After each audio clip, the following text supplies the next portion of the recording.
Hey everybody, my name is Adam Neely. I'm here answering all of your questions about bass and music in general, so let's get started. Question and answer time with Adam. Mankepoot writes, "Hello, Adam. I'm an analytical person, engineer, who loves music listening because of its magical qualities. It evokes emotions by simple vibration of air, even when it is in an unknown language. I've started making music on bass now for a year. It's bass because I like the bass lines in music and it's the same range as my voice. It's my attempt at singing. My music theory knowledge is now mainly knowing notes and scale. I now get a fear of theory because of the chance of losing the magic and analyzing it to a number of tricks. Is theory a Pandora's box or an enrichment of the magic?" So I definitely understand this. You're afraid of losing that feeling that music gives you, and you're afraid that if you overanalyze music, you'll kill the magic of it. And honestly, there's been a bunch of writers and artists and musicians throughout history that have felt the same way. Mark Twain wrote this essay called Two Ways of Seeing a River, and I'd like to read an excerpt of it for you. "Now, when I had mastered the language of this water and had come to know every trifling feature that bordered the great river as familiarly as I knew the letters of the alphabet, I had made a valuable acquisition. But I had lost something too. I had lost something which could never be restored to me while I lived. All the grace, the beauty, the poetry had gone out of the majestic river." Mark Twain worked on a riverboat on the Mississippi River for quite some time and often wrote about his experiences, including apparently the feeling that he lost the magic of the river by working on the riverboat for so long and knowing so much about the river. It's an apt metaphor for anything. If you're too close to something, it doesn't have that air of mystery. And as beautiful and relatable as the language in this essay is, and I strongly suggest that you read it if you have the time, I think Mark Twain didn't take this analogy far enough. Because, say, Mark got a gig on a riverboat in the Yangtze River in China after he worked for many years in the Mississippi in America. What he can do is take all the technical knowledge of sailing which he developed on one river and apply it in a completely different context, using his old knowledge in the process of discovery. Yes, maybe the Mississippi doesn't have the same magic, but maybe the Yangtze River now does. I hope the analogy for music is fairly clear, because yes, maybe the magic won't be in the mystery of the music anymore, but maybe the magic will be in applying your knowledge to different contexts, and that's definitely what it is for me. So let's give an example of this in practice. Say I learned the major pentatonic scale, right? And I learned all the different fingerings of the major pentatonic scale on my instrument. And now I have a name for something that I've heard in all of the songs that I've listened to, and there's a one-to-one relationship between name and sound, and now all of a sudden I don't wonder what a sound is anymore. I have a name for it. It's been classified. And yes, in a way, that's kind of like how Mark Twain rode down the Mississippi. He had a name for everything that he came across. But say now I broaden my context. I look out to the rest of the world and I see what the Yangtze River has to say about the major pentatonic scale. In other words, like maybe Chinese traditional music.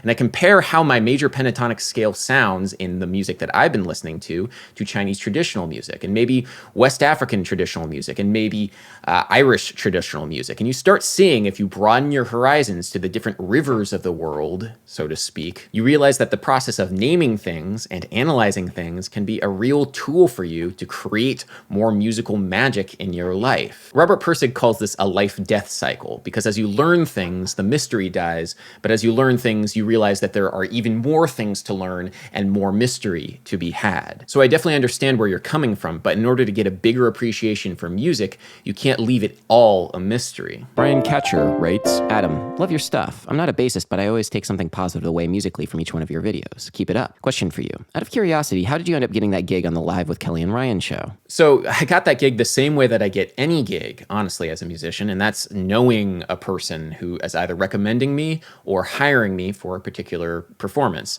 So in this case, it was Josh Bailey, the drummer, and also music director for Aaron Bowman, the artist that we were playing with on Live with Kelly and Ryan. And I've known Josh for a long time now. We've been playing up and down the East Coast of the United States for a couple of years now, and so he really knows what I can do as a bass player. So when Charlie Rosen, Aaron Bowman's normal bass player, couldn't make the Live with Kelly and Ryan gig, Josh was like, I know it would be perfect for that gig. Adam, I know what he can do. He can fill in just perfectly fine. And so it really didn't come down to my abilities, although that helped. It really just came down to knowing Josh Bailey. So knowing people really can't be overstated. Having a strong and wide network of friends and musical colleagues will get you places if you want to be a working musician and get gigs that will hopefully advance your career. SeanFenlon writes, "Oh my, dear Brian and Adam, your math is spot on, but your logic is flawed. There is no logical reason for what you call irrational time signatures to exist. Rather than new and confusing denominators, one can achieve the exact same musical metrical effect with denominators divisible by 2 in any numerator. Also, rhythms can be superimposed over the numerator, creating the additional dimension that is described by your, quote,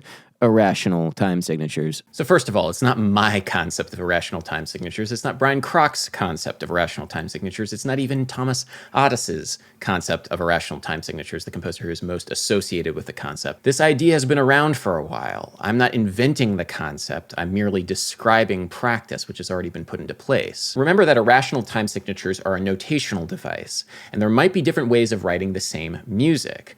But the reason why we have irrational time signatures is because the notational device happens to be the easiest for given situations. And so musicians have adopted those devices because it's simply easier. Let me show you what I mean. There's this blog post by the Brooklyn composer Darcy James Argue, who's an amazing composer, and I definitely look up to him, personal influence of mine, where he breaks down the bass line of this composition called Trance by the band Icebreaker. It can be notated and felt a couple of different ways. One, with incomplete tuplets over the bar line, and two, using irrational time signatures. Which one of these feels better to you?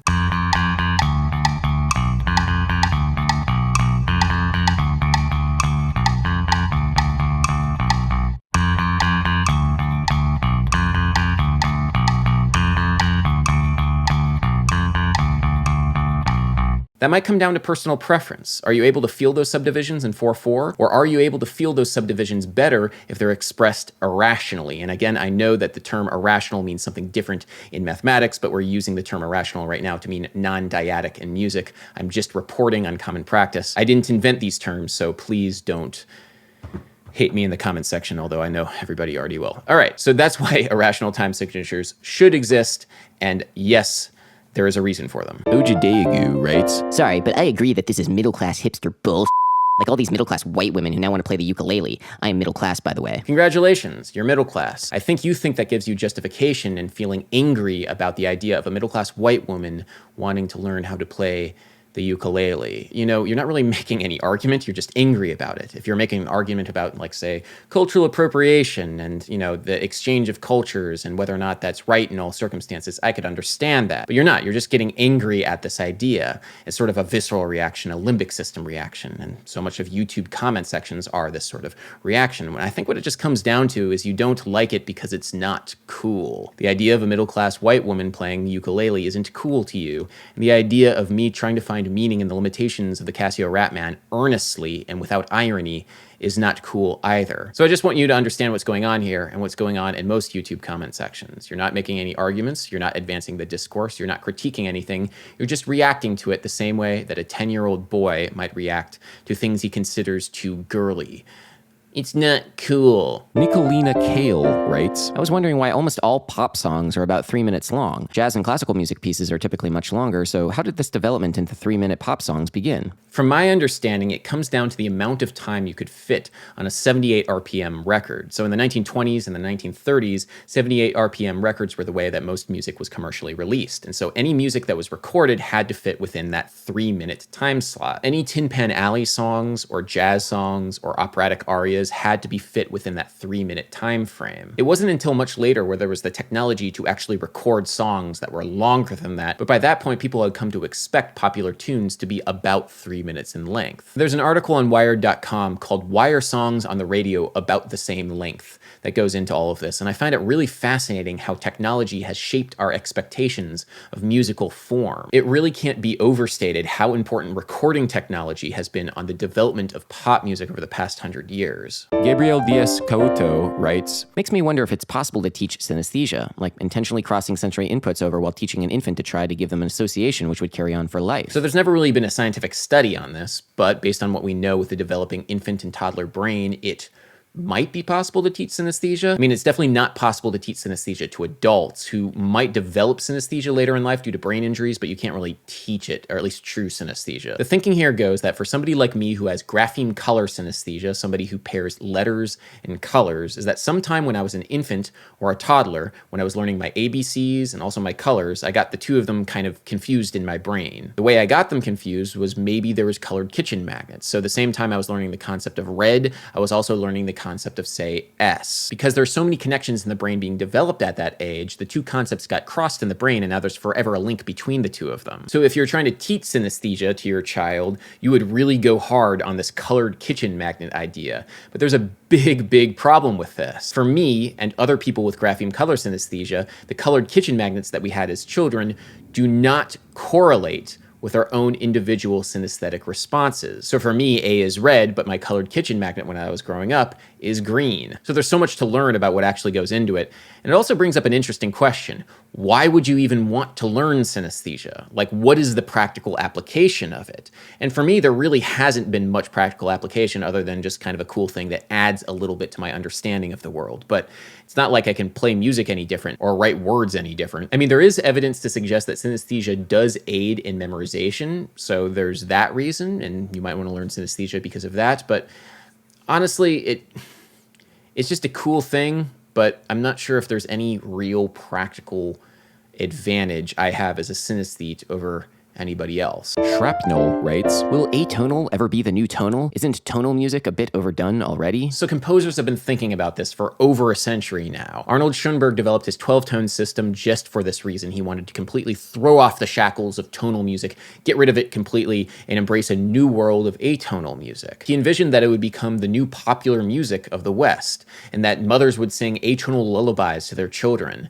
And there were a lot of people who were on board with this. There were so many people trying to make atonal music the new tonal music, and it just never happened. It turns out that although a lot of harmonic and melodic choices are ingrained culturally, there might be something a little bit more universal about the idea of consonance than we previously might have thought. Now, the questions of what things are consonant and what things are dissonant and what we prefer, that is very complicated, but there does seem to be this strain that resists completely throwing away tonal music in the favor of atonal music. Justin Lee writes, why is it that so many non-musicians, and even some musicians, refer to all art music, Baroque, classical, and romantic, as classical music as a general term? As long as people have been making music, people have objected to the labels put on the music that they're making. For example, Duke Ellington really didn't like the term jazz. The term had too much of a low-class association with New Orleans bordellos and the ruckus music of Jelly Roll Morton, and so he wanted a different term to describe the music that he was making, which he felt was more elegant and refined. The problem is, what is that word? How would you actually describe Duke Ellington's music without using the term